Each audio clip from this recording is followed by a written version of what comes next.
Hello students, जोहार। हम doctor Anupama Mishra, lecturer Marwari college Ranchi, विषय नागपुरी। आज हम 11th इलेक्टिव कोर्स में रोमन के सांस्कृतिक निबंध पढ़ा। रोमन के जाने के चाहिए कि नागपुरी इलेक्टिव जे होवेला उकर 100 अंक होवेला, जेकर में गद्य भाग में 30 अंक, पद्य भाग में 30 अंक, साहित्य कर स्वरूप 20 अंक कर होवेला और निबंध लेखन आवेला रोमनक जे कि 14 अंक कर होवेला।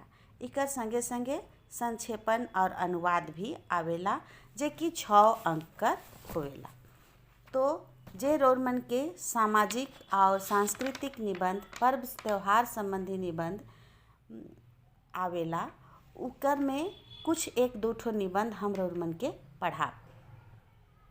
तो एहे नियर एगो निबंध आज हम रोमन के पढ़ा जे करम परब कर ऊपरे आज हमरे निबंध पढ़ब। इकर सवाल आवेला कि करम परब ऊपरे लेख लिखू। झारखंड में आदिवासी और गैर आदिवासी दुयो किस्म कर आदमी मन रहेन और दुयो कर अपन अपन धर्म और रीति रिवाज है। मुदा कुछ ऐसन भी है जो कि दुयो मनाएना। और यह नियर एगो परब है कर्मा। कर्मा झारखंड कर मूद परब है। इके राजकीय परब कर सम्मान हो मिल है। करम परब के आदिवासी और सदान दुयो मनाएना। दुयो कर अपन अपन बोली, भाषा, संस्कृति है, अपन अपन धर्म है। मुदा बड़ा अजगुद लागेला कि दुयो कर संस्कृति ऐसन मेसल है कि उके फरके करे बड़ा मुश्किल बुझाएला। कई ठो परब के तो दुयो समान रूप से भक्ति भाव और आस्था से मनाएना। एहे मन में एगो मूद परब है करम, जेके दुयो बड़ा प्रेम से और श्रद्धा भक्ति से मनाएना। करम परब भादो शुक्ल पक्ष एकादशी के मनावल जाएला। जखन हियाँ कर आदमी खेती बाड़ी कर काम के निमराए ले रहेना और पानी बरस के चारों बटे हरियरी छाए जाएला। नदी नाला पोखरा ढोढ़ा सब लबालब भरल रहेला। जने देखब तने एकदम धान कर खेत लहलहात रहेला। तनी मनी गोड़ा गोंदली जैसन फसल हो पाइक जाए रहेला, जेके काट मीस के घरे भितराए रहेला। और सेहे बेरा करम परब के मनावल जाएला। करम परब कई किस्म कर होवेला। राइज करम, दसई करम, बूढ़ी करम, सब नाव अलग है और सबकर अलग अलग बेरा में एक परब के मनावल जाएला।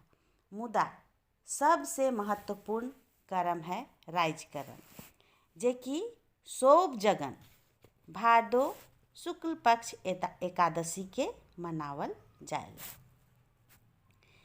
ई बेरा प्रकृति इतना सुंदर हो जाएला, खेत में धान कर फसल लहलहात रहेला और आयर लाला कांसी फूल खिल रहेला, बड़ा सुंदर दिसेला। ऐसन बुझाएला कि प्रकृति हो सपैर के करम राजा का स्वागत करे के लिए तैयार है।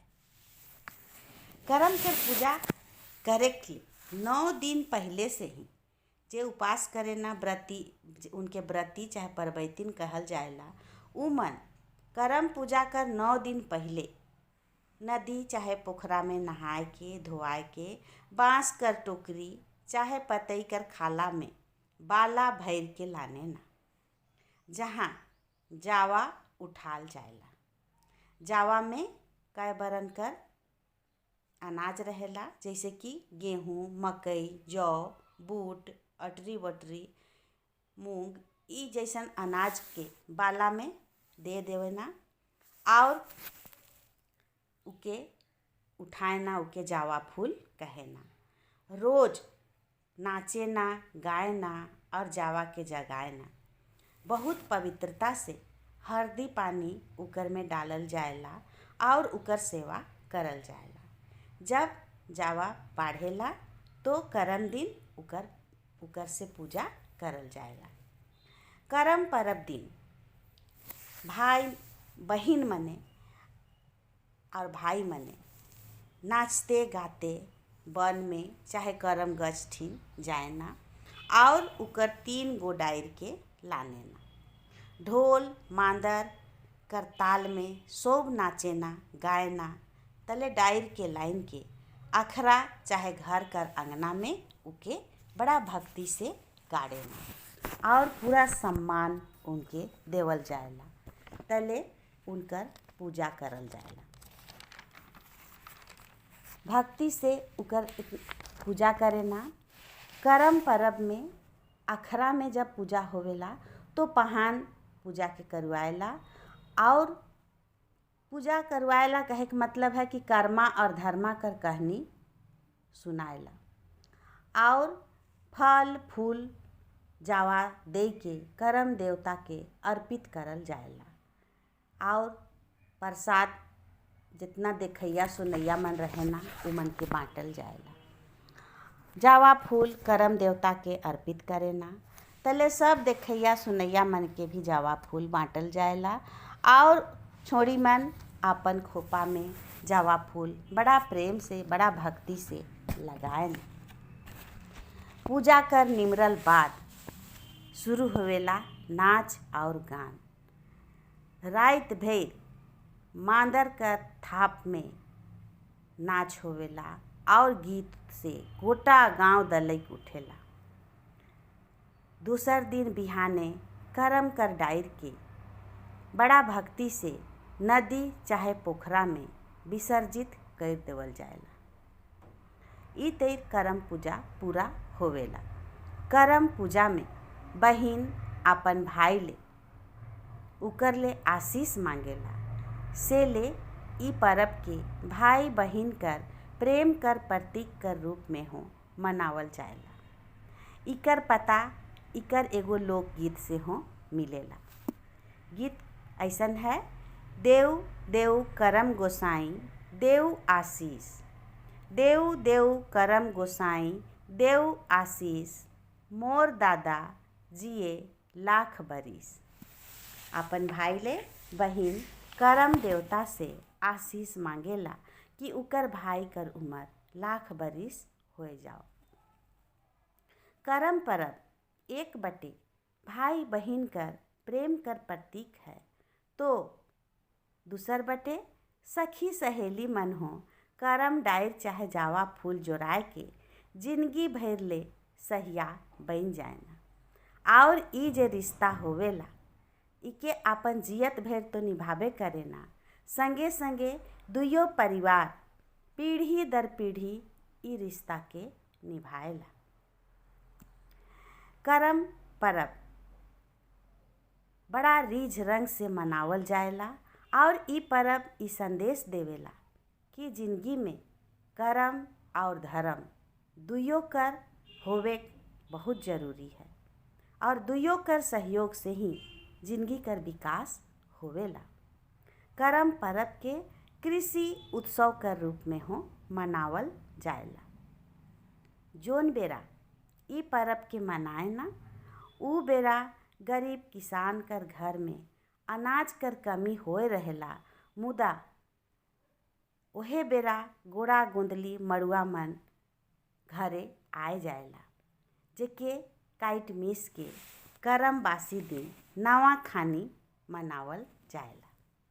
करम बासी किसान मने आपन खेत में केंदू करम और भेलवा कर पतई लागल डायर के गाड़े ना। भेलवा पतई फसल में लागल कीड़ा के मारेला। खेत में डायर गाड़ल से उकर में चरई चिरगुन मन बैठे ना और जितना फसल में हानिकारक कीड़ा मन रहेला से के खाए जाए ना। इकर चाड़े फसल बढ़िया होवेला। ई नियर खेत में डायर गाड़े करम कर प्रतीक है तो गछ कर रक्षा करे, पर्यावरण के बचाए कर सोच और उकर सोच से पूजा करे धर्म कर प्रतीक है। ई नियर करम परब खेती और पर्यावरण दुइयों कर रक्षा करे वाला परब है।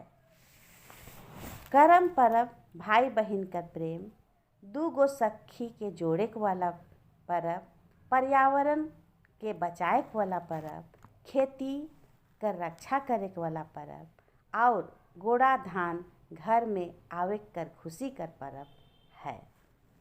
झारखंड का ई परब सब पूरा झारखंड में बड़ा रीझ रंग से मनावल जाएला और रीझ रंग से भरल परब है, जहाँ खूब नाचेना गाएना और गीत और संगीत कर खुशी से गोटा गांव झूम उठेला।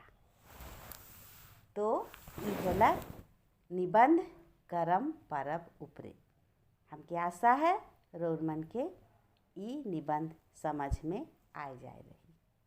तो आज ले इतने, धन्यवाद।